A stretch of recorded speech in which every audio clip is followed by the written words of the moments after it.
Doubts no longer exist about Raheem Sterling.No concerns over whether he will fulfill his potential at international level, no longer any naysayers, no longer any lists of alternatives to his selection, players that could excel in his role.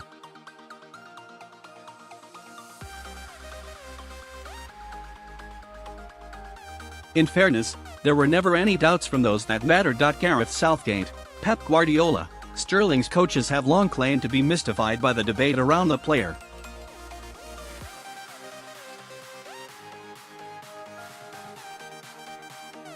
During the World Cup, plenty were calling for Sterling to be replaced. Southgate wouldn't hear of it.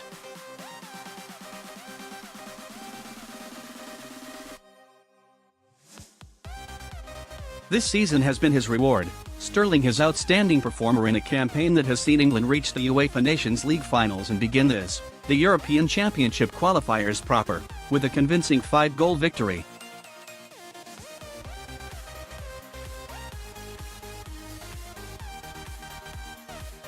The Czech Republic are a shadow of the force they once were, but that should not diminish this England performance.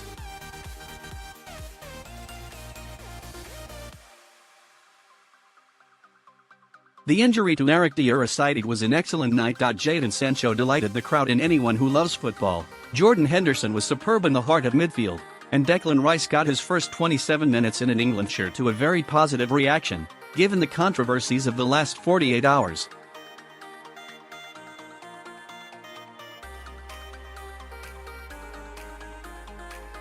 As for Sterling, he took his season's tally to 24 goals for club and country, and recorded his first international hat-trick.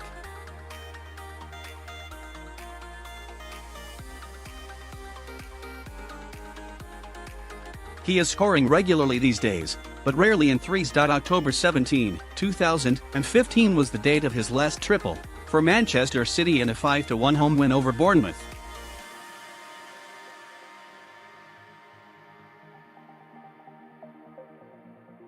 Yet here was further proof of his development since that first season away from Anfield.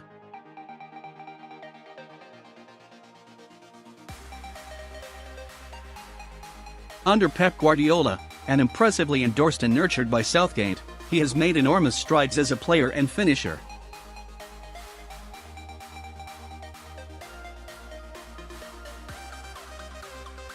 His movement, his increasingly clinical nature in front of goal, he has emerged as one of the finest forwards in Europe.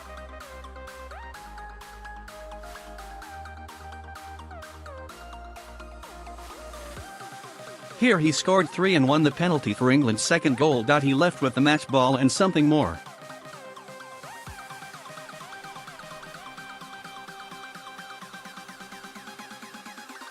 Trust, faith, certainty, everyone believes in Sterling now. Not that Southgate ever wavered.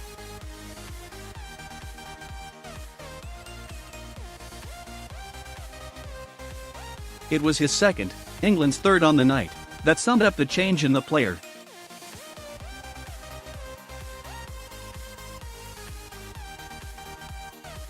Dele Alli had tried to thread a pass through and got lucky when the interception deflected into Sterling's path.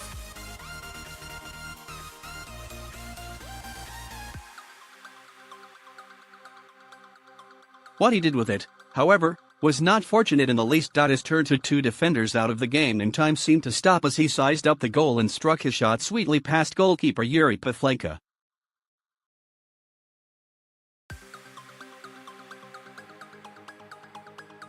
Such coolness under pressure, such composure, such precision. So many traits that were rarely associated with Sterling when he first broke into the England team.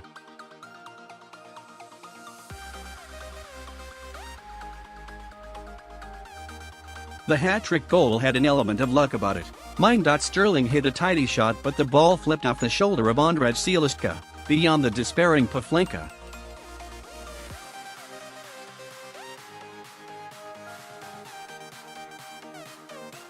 It was one of those nights. A lot went right for England. For the 5th, Callum Hudson-Odoi, on for Sterling, who took his ovation after 70 minutes, and the Man of the Match award not long after, had a shot well saved, but defender Tomas Kalas slotted it into his own net anyway.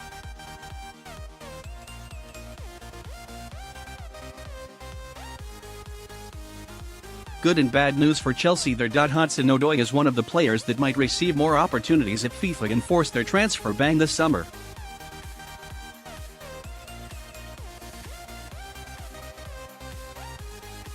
But so, too, is Kalas, currently on loan at Bristol City, and he looked about as ready for it as Maurizio tobacconist.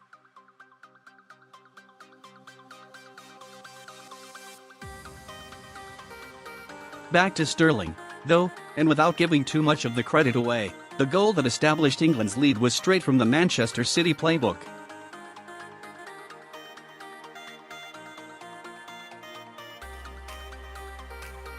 It wasn't just that Sterling was the scorer, but that Sancho played the Leroy Sané-White role and Harry Kane filled in as the scheming David Silva.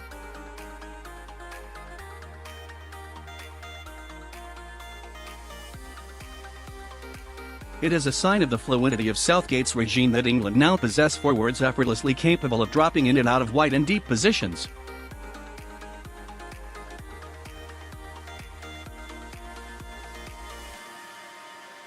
They can keep the ball, too, 25 passes leading up to the goal, involving almost all of the team.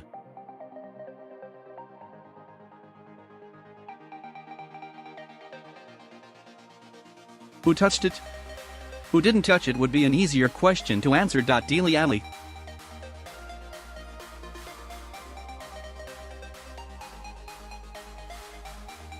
The other 10, including substitute Ross Barkley and goalkeeper Jordan Pickford, all got a feel of the ball at some time before Sterling put it in the net.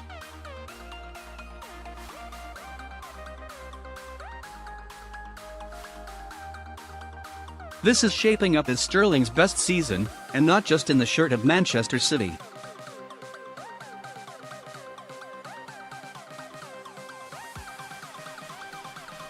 He has come of age as an England player, too, when so often he has been the scapegoat.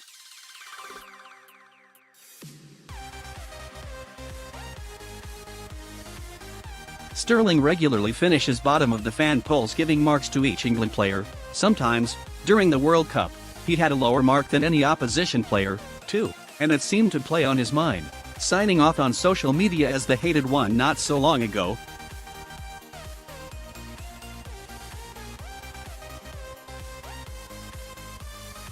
Gary Neville said that Sterling needed pep talks about the negativity even under the regime of Roy Hodgson, but this campaign has been a game changer.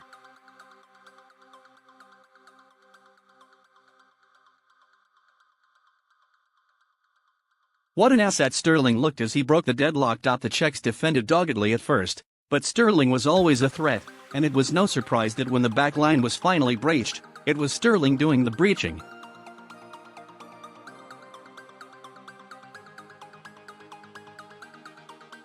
Let's pick it up. 22 passes in, when Kane finds Sancho on the right with a lovely, weighted pass that made full use of the young man's speed and intelligence.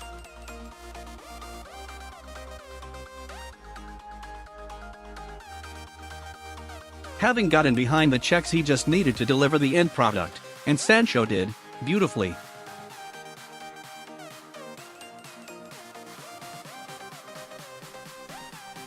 He picked out Sterling at the far post, the Czechs now so stretched, he was tapping the ball into an empty net.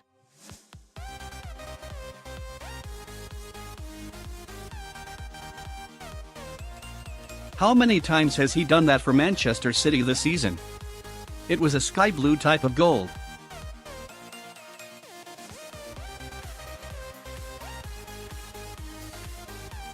The visitors' game plan was to contain, but they were outplayed, and by halftime the strategy was in ruins.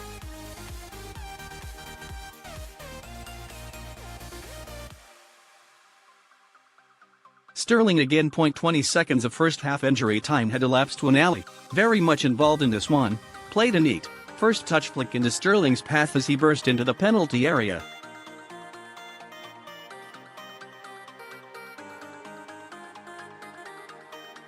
A panicking Czech defensive duo of Pavlenka.Such and Kalas trapped him in an old-fashioned sandwich, given a moment of thought by referee Eric Dier of Portugal before he pointed to the spot.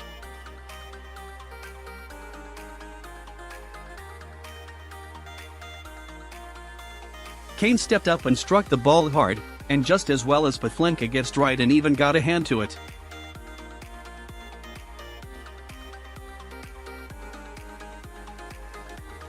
Without success, though, the sheer power of Kane's shot defeated him. Not that it was just about the goals.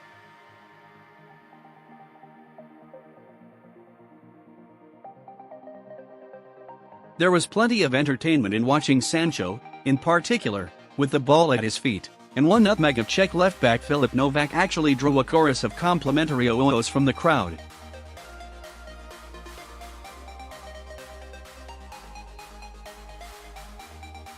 It is a fair while since we have heard that noise greet an England footballer. What else did we learn? That England supporters, well, many of them, are reasonable sorts.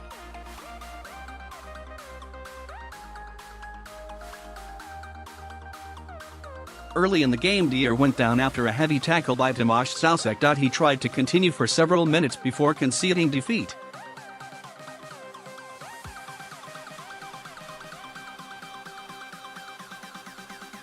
In that time, Declan Rice was instructed to warm up. Any signs of resentment? Not in the least.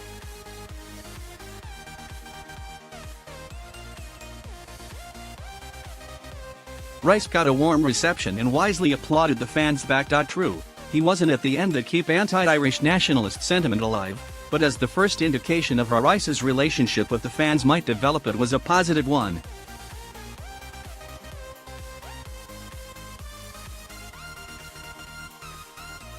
Southgate then brought Barkley on instead, but Rice got his chance later. It was a decent debut, as one would expect. England overwhelmed by positives right now, it seems.